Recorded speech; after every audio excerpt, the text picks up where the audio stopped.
Welcome back. This is section 6.7, which is 5.7 in your textbook, falling in air resistance.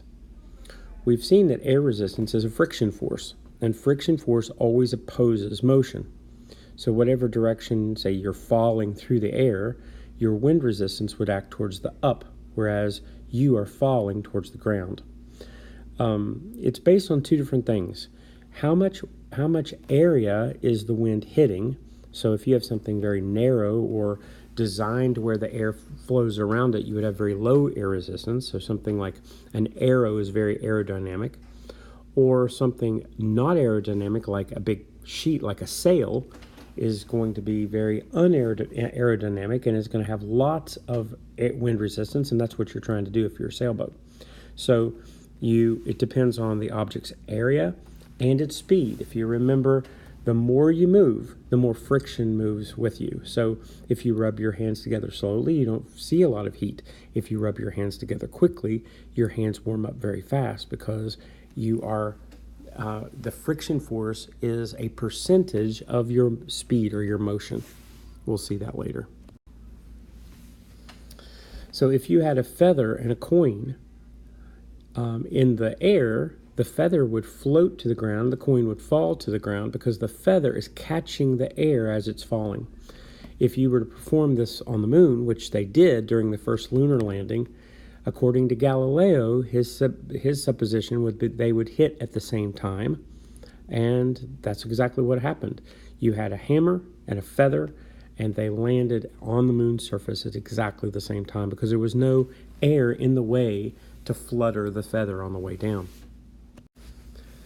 So since that friction force is based upon the speed or motion of the object, that the faster it moves, the more force you have of friction. So you can, the faster you move with your car, with your hand out the car window, the more the air hits your hand, and the more it either stings or the more you can lift your hand and sail it like a sailboat or an airplane along the outside of the car. So the air resistance is directly related to the speed and the frontal area. So it's based upon how fast that the object is moving and how much area that air can hit. So what is the front part of that that's hitting the air? So you can imagine sports cars rarely look like a delivery truck. One of the neat things about air resistance is that after you fall a while and you start speeding up, the faster you go, the higher the friction is because it's a percentage of your speed. So there will be a time that the air friction is going to be equal to your weight. So when your weight is equal to the air friction, you're not going to go any faster. So you've already sped up from zero. Now you're going some speed. And as you plummet to the ground, there will be a time that you stop getting faster. And that's called your terminal velocity. And so it is in the direction of your motion.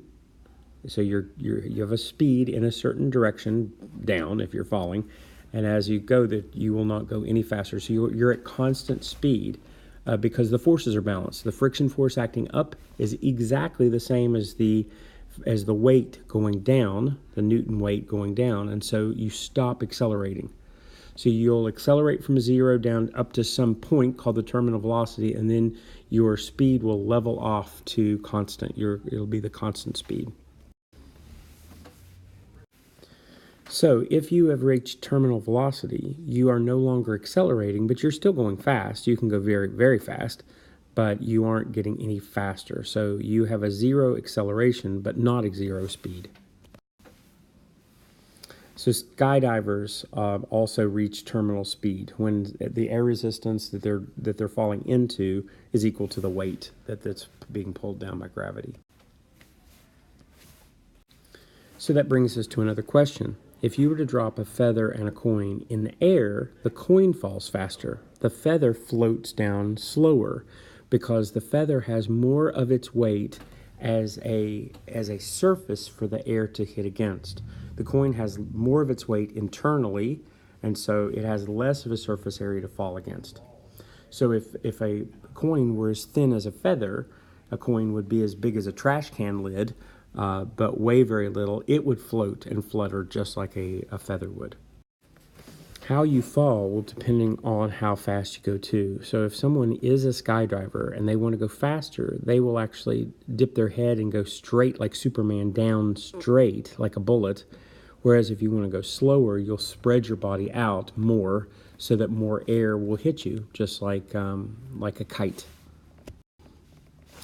So a flying squirrel acts like this. He has skin between his legs and arms, and he pulls his body out tight, and that wide surface area based upon his weight, he has lots of surface area for his weight, and the air will slow him down, and he can fall from one tree into another. So that's like a glider squirrel.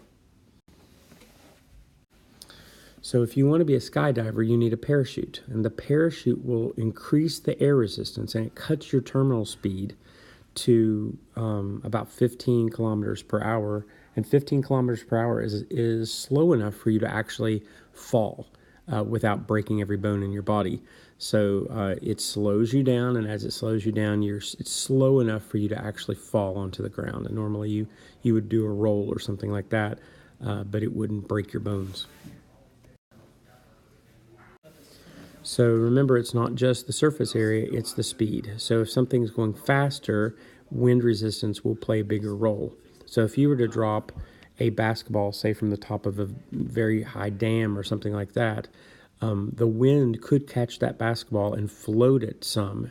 But if you drop the ball, say from waist position, you're not going to notice that the air has slowed it down any.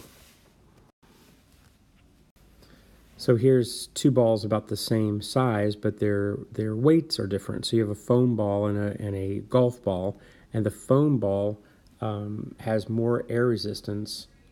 So since it has more air resistance, it is, or its weight related to its air resistance, it will fall slower than the ball.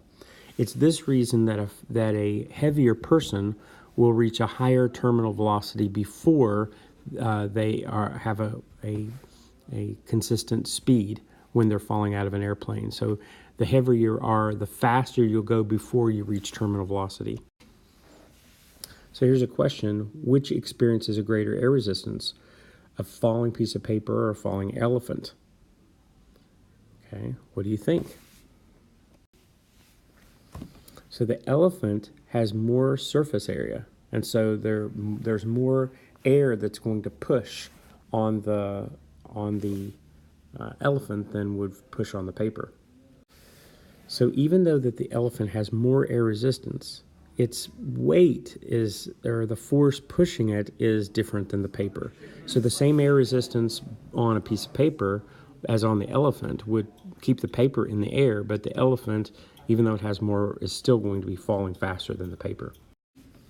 Okay, I've kind of given you a clue on this. What do you think? A heavy person and a light person open their parachute. The parachutes are the same. Who reaches the ground first?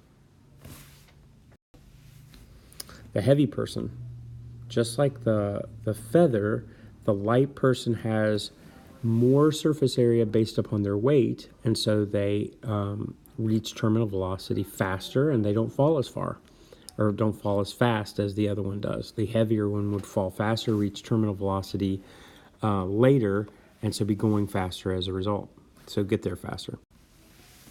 So what factors determine air resistance on an object? There are two. Do you remember them? It's how much of a surface area that you have that the air is pushing against, and how fast that you're going. Okay, I hope you're learning something.